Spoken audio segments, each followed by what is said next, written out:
Okay, everyone, I'm back and I'm redoing the Luke 20 from verse 17 and to the end again, because I went live doing it thinking that when you go live you could then it records and I can then post it, but I didn't find an option to post, so maybe I'm just either not fluent with the TikTok as others are, or I don't have that option because I don't have enough whatever. I don't know. But anyway, so I'm now recording it again so that I could post it. So Luke 20 verses 17 through 18. And Jesus is still talking, and he says, "And he beheld them and said, What is this then that is written? The stone which the builders rejected, the same is become the head of the corner. Whosoever shall fall upon that stone shall be broken, but on whomsoever it shall fall will grind him to powder."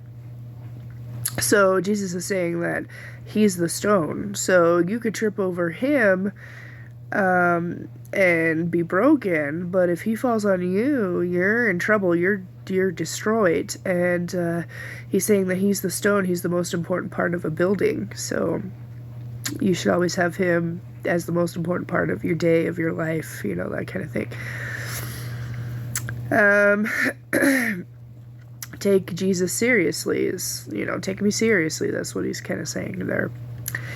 So verse 19, the chief priests and elders wanted to arrest Jesus because they knew that what Jesus was talking about was referring to them.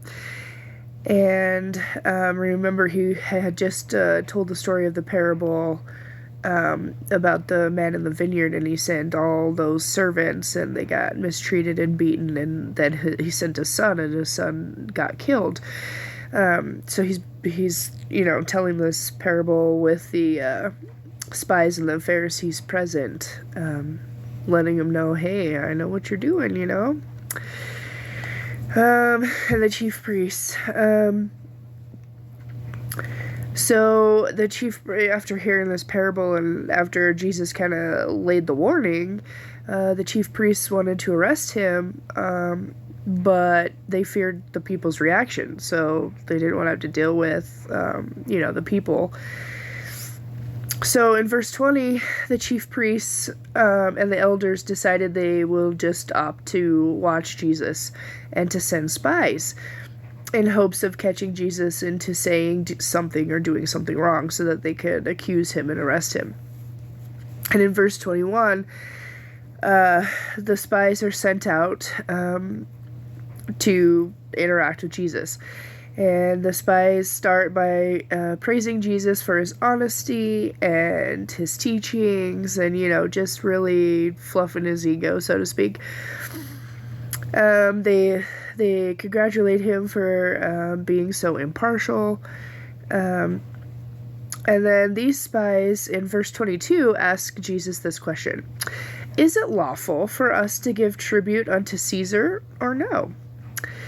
They were trying to trick Jesus into giving the wrong answer, right? But Jesus knew better. He knew exactly what they were doing. So in verse 24, or verse 23, Jesus answered, Why tempt me?" And in verse 24, he says, "Show me a penny. Whose image and subscription hath on it?" And they answered, "Caesar's."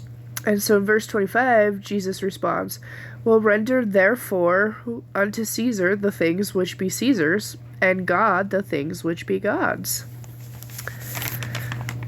And so basically Jesus is saying, respect God, but respect your government as well. Follow the laws of the land, but also stay true to the commandments. Don't break the commandments.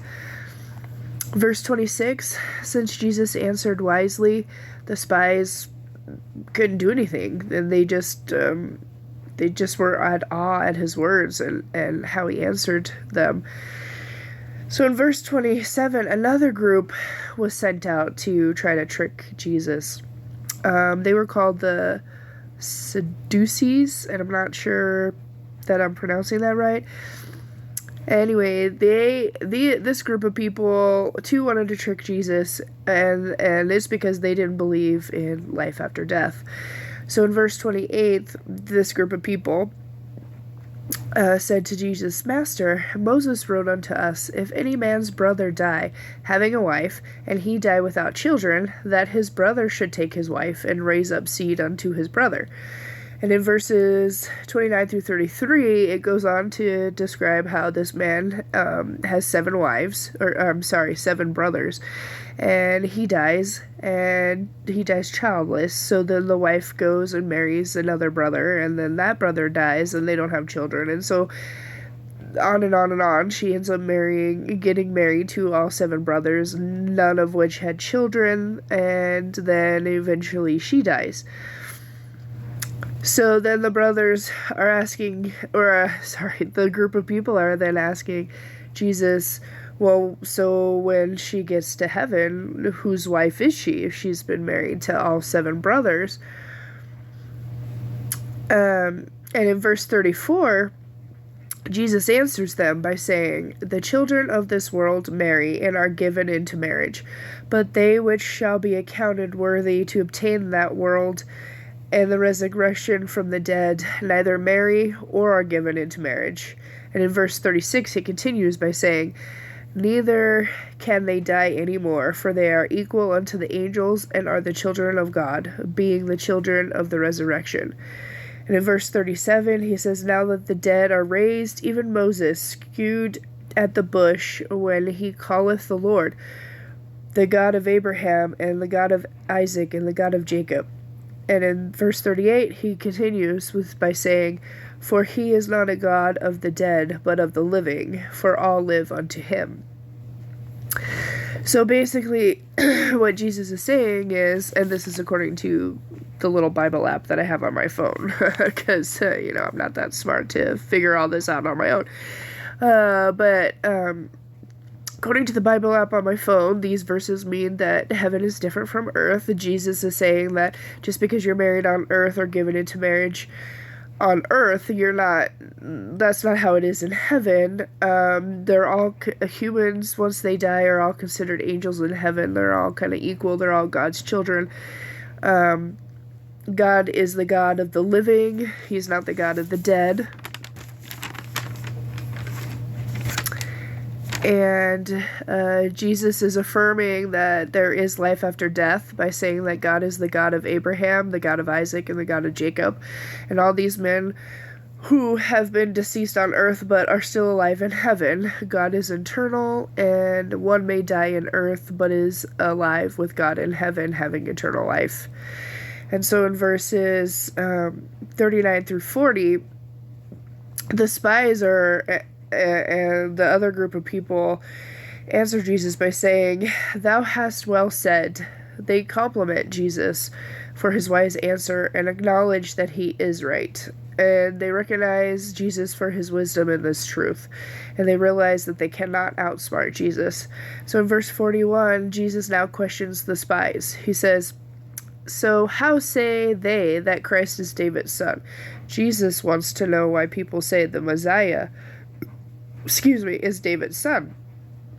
Jesus continues, and David himself saith in the book of Psalms, the Lord said unto my Lord, the Lord said unto my Lord, sit thou on my right hand, till I make thine enemies thy footstool. David therefore calleth the Lord.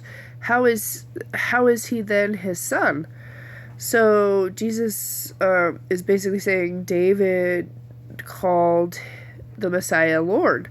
So David views the Messiah more than just a human. He views Jesus more than just a human.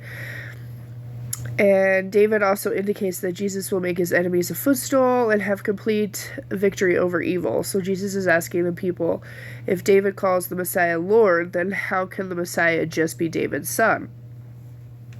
And I'll move on to ponder that some more in the next episode.